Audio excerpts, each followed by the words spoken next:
भारतीय इतिहास के क्रूर राजाओं में औरंगजेब का नाम हमेशा याद रखा जाता है।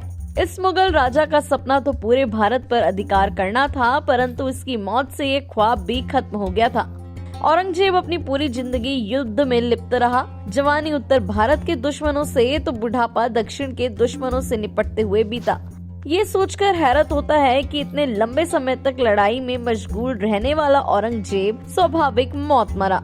हालांकि उसे जान से मारने की कई बार कोशिशें की गई। छत्रपति संभाजी महाराज की दर्दनाक मौत के बाद हिंदुओं के सामूहिक प्रयास द्वारा भारत में चारों ओर से औरंगजेब के विरुद्ध छापामार युद्ध आरंभ किया गया। औरंगजेब को मारने के छोटे छोटे प्रयास हमेशा ही किए जाते थे।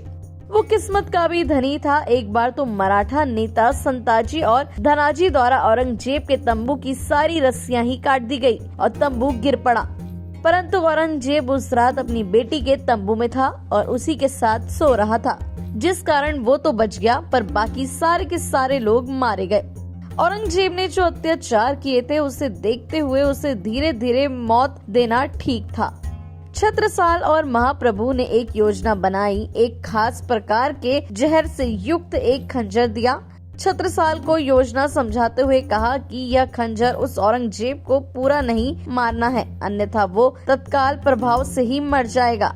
ये खंजर केवल उसको 1 इंच से भी कम गहराई का घाव देते हुए लंबा सा एक चीरा मारना था।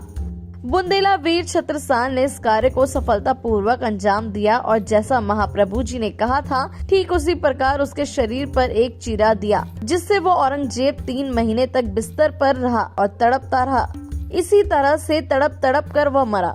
उसके पापों का अंत हुआ, लेकिन इस घटना का कोई ऐतिहासिक प्रमाण नहीं है।